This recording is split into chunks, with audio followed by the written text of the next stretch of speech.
Hello, good morning everyone, and welcome to the 99th Learn with Lorna. Just going to wait a second for people to join us.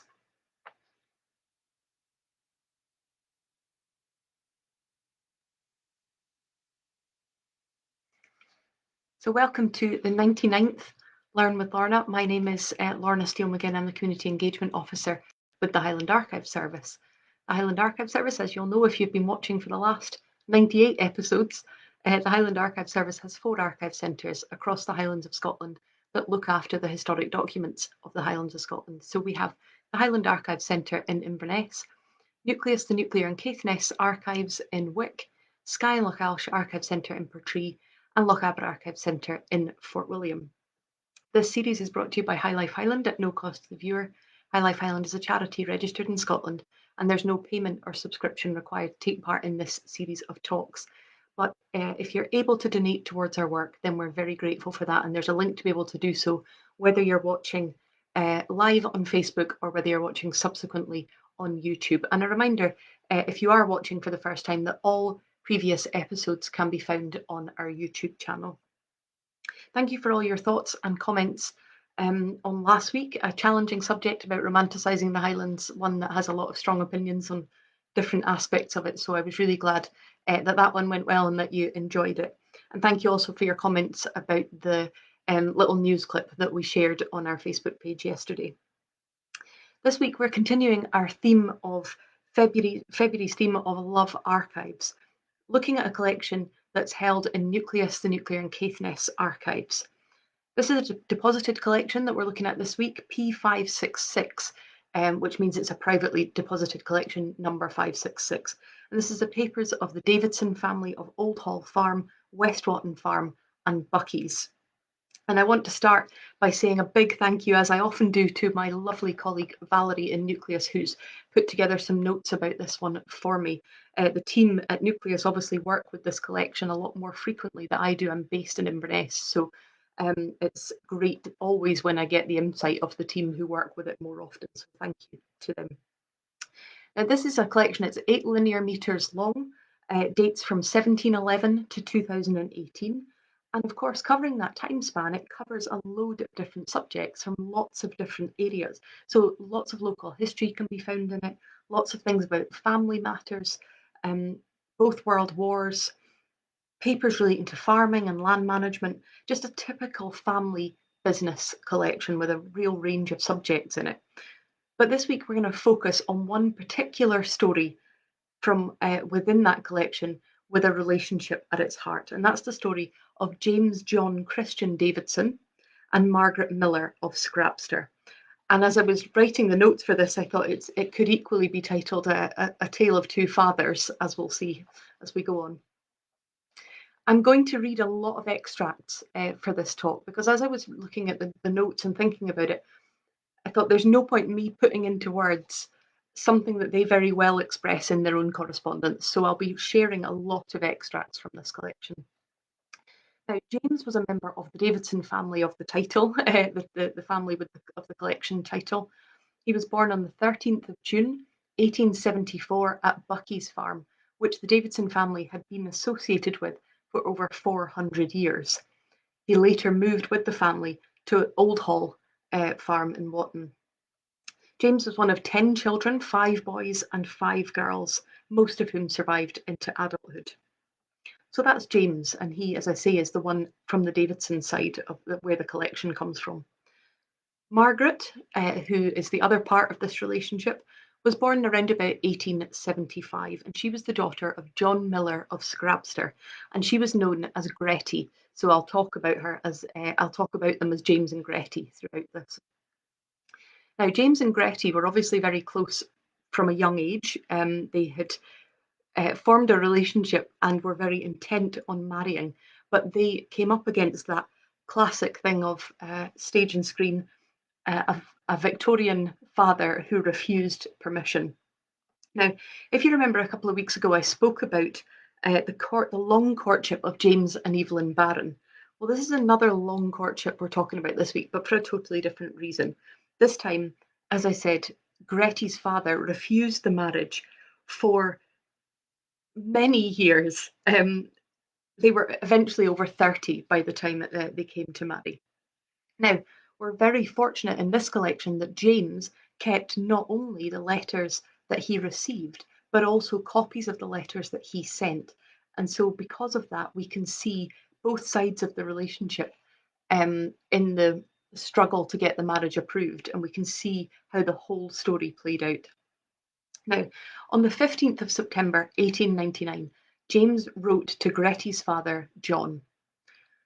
It's clear that they had been of a mind to marry for many years, and James is obviously expecting quite a favourable response when he requests John's permission for Gretty's hand in marriage. But he's met instead with quite a blunt response. And as I said, I think what I'll do is read out quite a long extract of letters backwards and forwards between them, because there's no point me putting into words what they said. So 15th of September 1899, James is writing to John Miller. Having got the bank's lodge furnished, we want to get married. I may say that neither Gretty or I are going to enter into married life without having first given the matter due consideration. We have. We have been nearly 3 years privately engaged, and we want to get settled down now.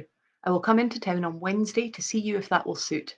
Trusting to get a favourable reply, I am yours very sincerely. But this is the response he got back from Gretty's father. I have yours, as in your letter, and even after your father's statement, it appears quite plain that you are not in a position to marry. The stock on the farm is not yours, and even after your father's day, you would not be in a suitable position financially, and any allowance he would give you at present would cease with his life. Besides that, you would have to make provision for a widow in case of your death prematurely, and I can't see how you would do so at present. The house arrangement is unsatisfactory, and in any case, though all these points were cleared up, it would not go on immediately anyway. Yours truly.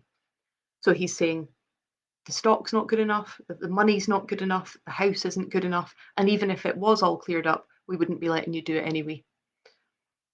So James writes back, Dearest cousin John, I have your letter of the 23rd, and I'm very sorry that you can't see your way to agree to our request. I think the only real difficulty in the way is the arrangement about the future tenancy of West Wotton, and my position in regards to the stock of it. I would like to hear from you what you would wish as to this before I consult my father. So he's saying, what do I need to do to make you to let you give me permission to marry your daughter? No response. And he writes again to Gretty's father a month later, on the 6th of November 1899. Dear John, I wrote to you a letter on the 2nd, and however unimportant it may have been to you, the matter therein spoken of is of no little concern to me. I have again to bring under your notice that my father's offer is fair and reasonable. That is, he will allow Gretty and I at the rate of £300 a year during his lifetime, after which I shall have West Wotton with stock, on condition of paying up any balance that may be over my share of his estate. So he goes on and says, can you please let me know what the state of play is, because I've spoken to my father and he's going to make us allowance and he's going to leave the farm to me after he dies. So what else do I need to do? He goes on to say, I may say that my life is insured since 1891 for £650, and if you wish it, I am quite willing to increase this sum to £1,000, which I shall agree to settle on Gretty in the event of my death. I may also tell you that I have shown this letter to my father, and he quite agrees with the terms of it. I've told Gretty all about the house arrangements, and she is quite satisfied. This being the case, I cannot see why you should wish to keep us waiting longer, as some sort of settlement must be come to without much further delay. So as you can see again, just what do I need to do? Everything's in place. Please tell me what I need to do. I'm happy, my father's happy, Gretty's happy, it's just you that isn't happy. So Gretty's father writes back, My dear James, yours of the 13th I duly received, and having communicated with Mrs. Miller, so his wife, we have, after full consideration, come to the conclusion that it would not be prudent to allow this matter to be concluded as you desire and under your present circumstances. So it's not happening. Speaking frankly as a friend, it appears to me that you would be putting yourself in a position which you would regret and would prevent you from succeeding in life later on, as we would wish you to do as a relative. Yours truly. So you can see that whatever James is trying to do, he's not meeting with any kind of success. So after a couple of months, we're now in January 1900, he writes back to John. I received your letter of the 25th November last, and I'm sorry that you've not seen your way to send me a more favourable reply. I consider that I am at present in as good a position to get married as I am likely to be for some years, and as Gretty and I have been taking all things into consideration, we have fully made up our minds to get married as soon as possible. I ask again for you to grant your consent to this arrangement. I'm going to stay at Banks Lodge next month so that the house may be put in order. We are determined that we shall marry in March or April at the latest. I write you this so that there may be no reflections in the future as to our action. We will both feel very sorry indeed if we're forced to marry without your consent. Yours very sincerely. So quite an abrupt series of replies. It's clear that John feels not only is it not right now, but that it probably never will be. With that phrase, speaking frankly as a friend, you would be putting yourself in a position you would regret and which would prevent you from succeeding later in life. So it's quite clear that, you get the feeling that maybe it'll never be enough. Maybe whatever James does will never be enough. It's difficult because obviously I feel for James in this situation. I feel for James and Gretty, but then you don't know the situation. Maybe the father was very worried about his daughter. So James has written to his prospective father-in-law saying they're determined to marry regardless, but they'll be very sorry if it has to be without his consent. So how does Gretty's father deal with that kind of threat of the fact that the marriage is going to take place anyway? Well, he ignores James and goes straight to James's father. So now we have a series of correspondence between Gretty's father, John Miller, and James's father, John Davidson, corresponding about this.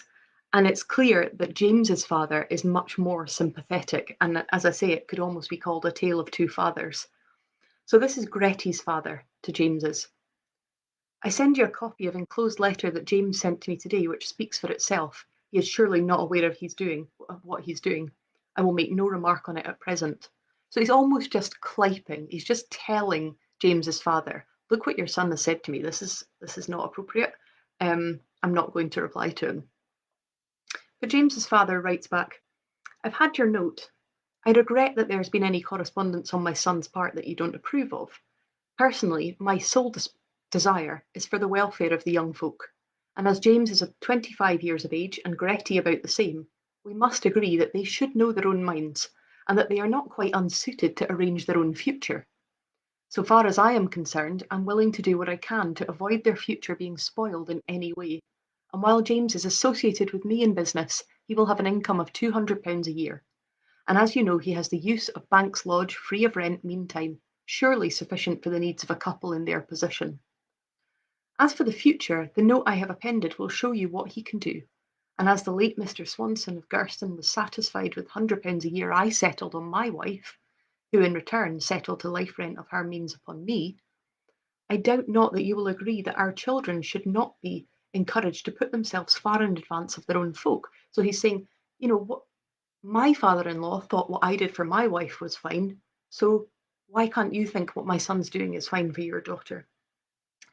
I'll be very glad to talk matters over with you, and I'm sure James will not only do nothing of which you would disapprove, but he will meet your suggestions to the best of his ability. So he's sort of saying, nobody wants this to be against your will. Nobody wants a fallout here. But please help us out. And this goes on backwards and forwards. So Gretty's father writes again. You say he has two insurances worth at present £690, which would produce about £20 per annum, and that he would insure for another £1,000. This income is all, he goes on talking about the different income that James might have. This income is all quite dependent on your pleasure, and I'm sorry to say that the statement about income which he's been making is not in accordance with your own. The above has been written entirely from a business point of view and is not to be looked upon as interfering with our private friendship. I will not enter upon the rest of your letter as it is unnecessary. So quite abrupt, but then saying to James's father, I hope we can still be friends. Well, James's father writes back, I had your letter, which I delayed replying to because I hoped that we would be able to talk instead. However, I may point out that the £200 per annum referred to in my letter is fairly earned by James, who is a practical farmer, and there is no question of any deduction afterwards in respect of it. I have such a high opinion of Gretty personally, apart from her housekeeping training at Scrabster, which is no doubt everything desirable, that I am satisfied that the income mentioned will be ample to enable her and James to have a comfortable home. And in addition, of course, James has a fine house. All of my children are insured, the premiums are paid by me, and I have no intention of discontinuing those payments any more than those of my other children. I'll be glad if we can talk matters over and you can afford me an opportunity of doing so. So you can really feel that James's father is rooting for the young people and trying to make it work. But the last letter we have in that little run of correspondence is from Gretty's father. My dear John, we have fully and carefully considered your letter, especially the financial bearings, and we have come to the definite conclusion that it would not be for the comfort or future welfare of either James or Gretty to permit this matter to go any further. This allowance is not sufficient and is not based on a stable source as regards the future, especially regards the future, and the sum to be settled is quite out of the question. In many respects, I regret this decision, but it should make no difference between us. And you get the feeling at this point that, for all that Gretty's father is saying, I don't want this to damage our friendship, you get the feeling that James's father is going, no, I think we're a bit past that now.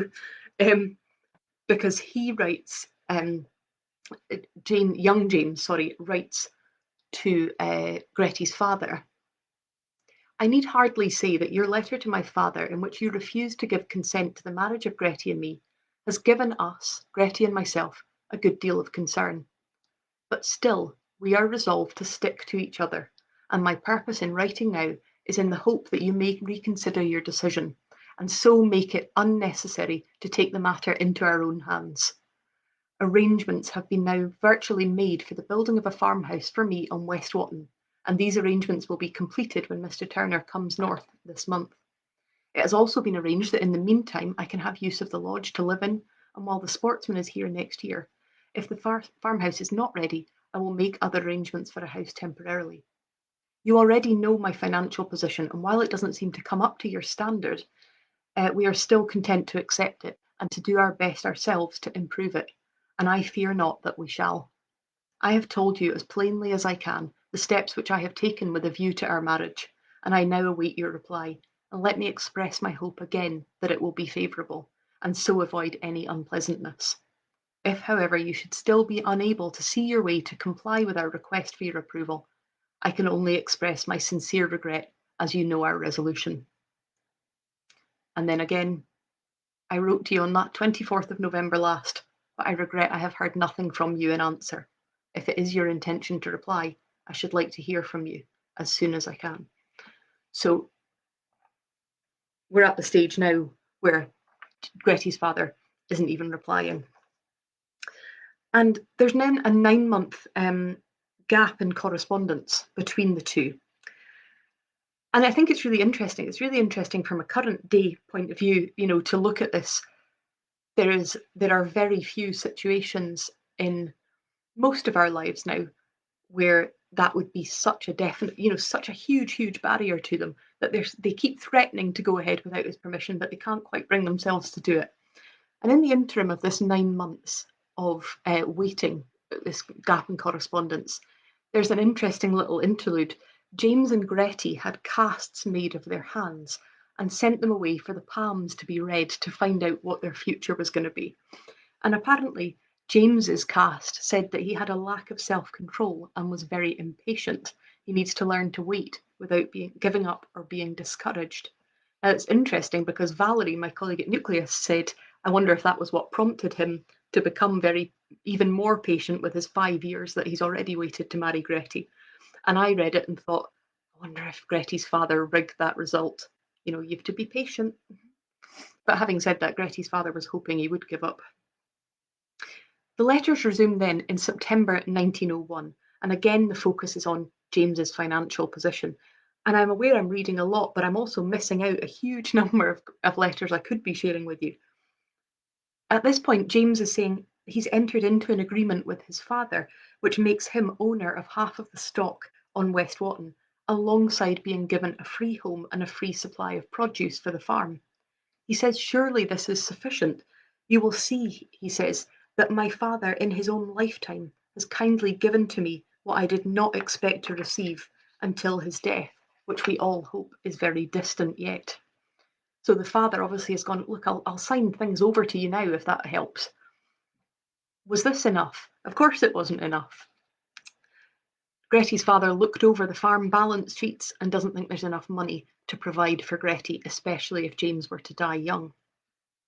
And you can really start to sense James's frustration in his replies and the extent to which his father has supported him. He says here on the 12th of June 1903, "Dear cousin John, I have been seriously thinking over what you said to me at our last meeting and the letters which you sent to me. I've gathered from them that your object is to see that Gretty is made secure, is made to secure after my day. So if he dies, that Gretty will have a certain amount of money." And he goes on to say this should all be in place. There's, the solicitors are happy, the marriage contract trustees would put this in place. And he goes on to say, I can't, if you want me to do anything more financially, he says, I can't do this as the former is out of my power and it would seriously cripple my income in paying the premiums if you want me to put even more aside. My father has done a great deal for me, even at the expense of other members of my family, and he has made a great sacrifice in what he's done. I therefore cannot ask him to do more than what he's already done. I hope that in consideration you will agree that the proposals I've made and are okay and that you will give your consent. I would be very unwilling to do anything which would displease you if in any way it can be avoided, and I trust it will be avoided. And then again, another letter. I expected to have heard from you after this conversation. You promised to write to me and tell me the result of the conversation with my father, but I've received no communication from you. I now write to ask if you will accept the terms offered by my father and give your consent to our request. I say our request because Gretty asked you herself to agree to our marriage since I've had any communication with you on the subject. I understand that my father has met your desires on my behalf as far as he possibly can and is agreeable to have the matter done in the customary way. This being the case, I hope you will see your way to consent to Gretty in my request. And then a letter back from Gretty's father saying, I met with your father. I can only say that your father, as you know quite well, met with me and certainly did not meet my desires, nor did he offer much that was tangible. It may well be that your father has done all he can do or should do for you as one of the family, but that is a matter outside my scope. My duty and yours is to see Gretty is provided for as far as possible.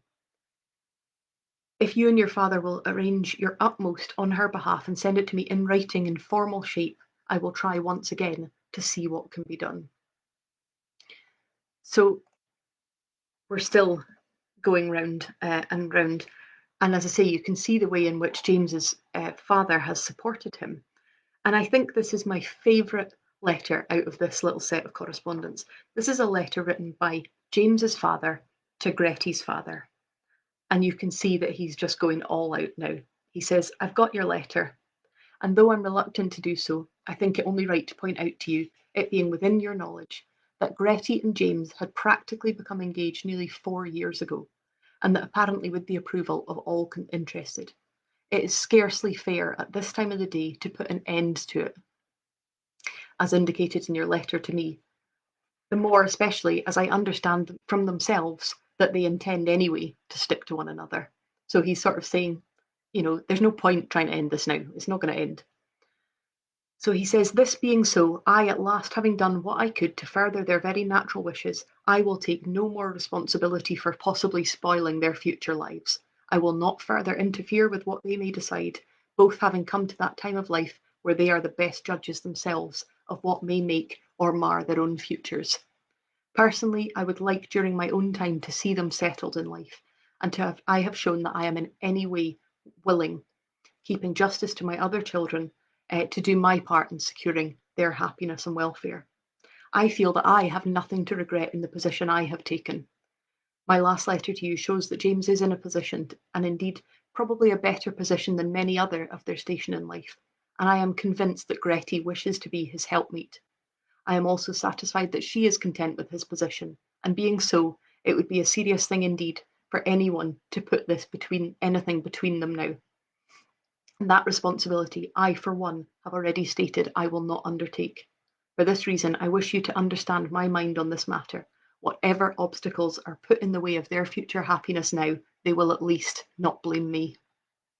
Which I think is really very beautiful. That I'm washing my hands of this. Whatever. It's that last line, I think, if whatever happens now, if there are any more obstacles, at least it won't be me that's the enemy. Finally, after so many years and loads of letters, which I haven't shared with you, there was a softening from Gretti's dad. And just ahead of their wedding, which did go ahead, James wrote this to Gretty. My own darling, I can't tell you how I enjoyed the visit to your home. Your dad was more than nice to me this time. And to you.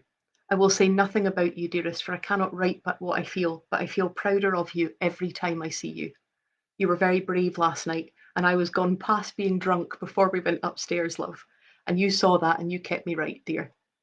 It's funny that we have never yet lost our self-control, yet at the same time yet. And it is a good job. Last night I would have done anything if you'd given me the least encouragement, and you were aware of that. But soon we'll be clear to get as drunk as we like and let our love go free. I can hardly believe it, darling. But there's plenty on this topic, but I better stop or I'll be on forbidden ground. But I feel I could write miles to you tonight. And I love that. I love the fact that you could just feel their release at the fact that finally they're going to be together. And also, I just think that's a very modern sounding letter. The desire doesn't change, and that's another thing I think maybe we forget over the generations. James and Gretty were finally married on the 20th of March, 1906 at Scrabster House, which was Gretty's home. And they went on to have 2 children called Margaret Miller Davidson and Elizabeth Mary Grizzle Davidson. And were given the nicknames Ingalls. And we think maybe it's because she was the one they called Bear was called Grizel was her middle name. So we wonder if it's like Grizzly Bear. And of course, I'm aware that I could round this story off here because I'm coming up to my half hour, but I've got a couple of more pages of notes that I want to share with you. So I am going to run over a little bit. Because the next thing that hits this family, like the Barons, the next thing to hit them was the Great War. James served as an officer in the 5th Seaforths from 1914 onwards, and he left Gretty at home to run West Watton Farm. And the couple's strong love for each other, and it's amazing when you think that letter I just read is the first one we've heard of them speaking to each other. Everything else has been around the business arrangement of the marriage. But their utter love for each other is illustrated by the fact that during his time in the First World War, James wrote to Gretty every single day. A huge commitment because he was very busy and obviously dealing with a huge amount, and he was in charge of a huge number of men. He says at one point he's trying to get 1,000 men ready. And James's war letters are very, very detailed, and you might expect that he would try and protect her from some of the reality of what he was facing, but instead he shares loads of details, and he clearly relied on her a lot. And that was something my colleague Valerie said. She's very, very clear how kind of almost equal their relationship was in terms of he used her as a confidant. He spoke to her about everything, and he had huge confidence in her ability to run the farm. And she also wrote to him daily. Her letters haven't survived because James says in his he destroys them because there were just too many to transport around with him, and B, he doesn't want them to fall into enemy hands, and the enemy would have any kind of ammunition against him, so he destroys them. But it's clear from his letters that she wrote every single day, and that she wrote about affairs on the farm and family news. She talks a lot about Ingalls and the Bear, and she says that they're constantly up to mischief, particularly in church. So I'm quite saddened that that letter doesn't survive because I'd quite like to know what they had been up to. And there are, of course, numerous letters from across this First World War period, although there is a gap within it. And it was a struggle to know which of them to share, particularly when I knew I was going to be running over time, but I wanted to share some of them. He writes often about his wish to be near her, how much he wishes he could see her, he could hold her, he could hear her. Um, but he notes the fact that perhaps their long engagement has served them well, in that they had spent many years of not being able to touch each other, not being able to be close to each other. And maybe this experience of being forced apart has trained them for coping during the war. He writes frequently that her letters bring a whiff of home to him. I love a particular one from the 7th of May 1915, where he says, he's talking about her ability to run the farm, and he says, "No, darling, I don't think we will take to fighting one another when I get home. If you want to keep the farm reins, you may, and I will help you with the clerking. Is that okay?" I just, I love it. Just the, if you want to just keep being in charge of the farm, whatever, I'll keep the books for you. I'll just, whatever suits you. Another letter, in another letter, he says to her, "You've had a very good trade for those cattle." And he says, "You're making a better job of running the farm than I did. And I think you're going to put us I think you're going to make us loads of money, make us rich." He also says, it's quite a touching note. He says, "Don't stint on anything you want, and not just need, but anything you want. Don't stint on things just because I'm not there. Please promise me that you know, you'll buy things and you'll be happy." And even though he speaks about that a thousand men that he's responsible for, he's always concerned about her and the pressures that he's under, that she's under. And he'll frequently say, "I think you're working too hard. Please don't be exhausted." Um, which is an extraordinary thing, I think, for someone on the front to be writing that back home. At one point, he asks her to send over a copy of their own secret love alphabet. They had a secret code that they used to write to each other in when they were courting. And he says, "I'm not really allowed to tell you where I am, but if you send me a copy of our secret love alphabet, I can tell you exactly where I am." And they're in their 40s at this point, that they're still using their secret code to write to each other. Now, in June 1915, James was admitted to hospital with a chill that was worsening.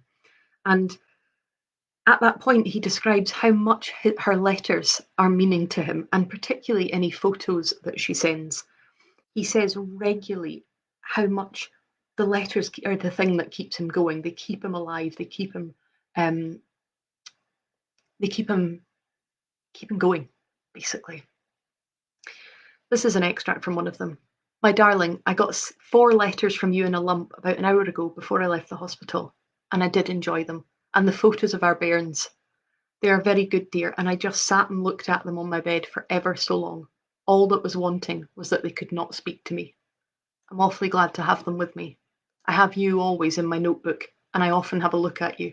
But you won't speak either. But it's a lot to just even see you on paper. The bairns are growing, and no mistake, Bear in one is just bursting with mischief in her face. I got another letter by last night's post. You are very good to me, my dear." And I think many of us have those World War One photos. Some of us are lucky to have letters. I have some, but many of us will have seen those World War One photos. And I just thought it really, really brought home what it meant to the person sitting there looking at them. This is another extract where he talks about what it means. He says, 27th of August, 1915. "My dearest, your welcome letter, as usual, came last night. I am not to say how often I read your letters over, for I do not know. Only I know that this is the last thing I do when I turn in. I smoke a cigarette, and I read your letters over by candlelight. Sometimes the candle's stuck on a chair or a table or the ground. It all depends if I have a bed or not. If I fall asleep with it in my hand, I'm generally wakened by mosquitoes biting my face. But that doesn't occur often, only if I'm extra tired, for I sleep in my Burberry with my British warm coat over my feet, boots and all, and a newspaper over my face to keep the mosquitoes off. I go to sleep always with your letter in my hand or in my pocket. Love, it is all I can get of you, and they are what I am living on. They are more to me than I can tell you, and I always burn them before I go back to the trenches in case they fall into any other person's hands, for they are too sacred to me to lose. When we're out, I keep them and I read them often, but when we're in, I burn them. Dearest, I should not be writing like this. You won't worry, will you, love?" And I wanted to share one particular letter, and it's quite long but it is the second last one I'll share, that gives an insight into what he was dealing with and why those letters meant such a lot to him. 17th of June 1915. My dearest, I wrote you a few lines from the fire trench on Tuesday morning, but did not get it posted till yesterday. I got yours just as we were leaving the reserve trenches, and I was glad to have it. I forgot if I told you or not. Well, dearest, those of us who are left will never forget the 15th of June. We got orders to attack the German lines at 6:45 p.m. in conjunction with the 13th 4th Brigade, who started at 6 p.m. Our guns bombarded the enemy trenches for the whole day, and very severely just before the hour of the attack when they lifted to a more distant range. B Company Wick was the first to go, and our attack was no sooner launched than about a dozen machine guns opened fire on them from about 280 yards and simply mowed our poor fellows down. All the officers were wounded, and 2 killed, and over 80 men killed and wounded. But we do not know the numbers yet, as we've not got them all in yet. Lieutenant Mowat, Wick, and Lieutenant Dunnett, the cycle agent's son, both were killed. Captain Robertson wounded, not serious. Captain Ritson wounded in hand, slight. Lieutenant Fraser wounded severely. Lieutenant MacDonald, B Company, wounded severely. Sergeant McLennan killed, the minister's son from Thurso. So he's writing about people that she knows, and people that he knows. I saw what would happen if I pushed more men out, so I ordered the attack to halt.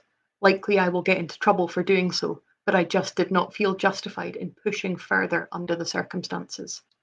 We've been bombarded all day in our trench and had several casualties through the day, but thank goodness the German artillery were not very accurate, and going over our trenches just far enough not to do us much damage.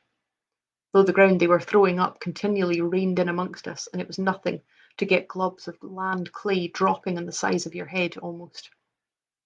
I do not know how we escaped as we did, and our officers and our men behaved splendidly. As soon as darkness came, we set about in getting in the wounded, and it was a terrible night, and the Germans were snipering away all night at the men taking them in. Very few got hit, fortunately. I got quite deaf during the bombardment, and I began to forget things, so I sent for Donnie, who was in the reserve trench, to assist the adjutant as I was becoming useless. I lay down in the bottom of the trench, but could not sleep, and it was a cold, frosty night, and it was cold as charity. When Donnie came up about 4 a.m., he and the adjutant insisted on my going, as everything was pretty quiet, and I was of no use. I crawled home about 6 miles. I was never so done out. I got my servant at the dressing station. I had sent him down with Captain Robertson, as his servant could not be found at the time. He accompanied me home and carried my equipment, which was a relief, and I got about 2 miles in an ambulance wagon, which helped me too. I reached my billet at 8 and got a cup of tea and went to bed and slept until this morning rose, and I had a wash and shave at 10 and feel better, but my head is like a split, like a thing I've never felt before. The doctor I saw at the dressing station told me it would be a touch of concussion that I'd got, and that several people were complaining of it. I should be all right in a day or two with some rest. Our boys came out of the trenches tonight at 11 o'clock, and I'm thankful, for they badly need a rest now. So you really get the feeling of what he's dealing with, and yet that letter continues, don't work too hard on the farm, Gretty, will you? Take care of yourself. Now, back at home, Gretty's father died in July 1915. James writes to her, I had a strong impression I would never see your father alive again. The last time I said goodbye to him at his own front door, he gave me a look that I shall never forget. There was something in it that one cannot describe, and I can't get near to comfort you, darling.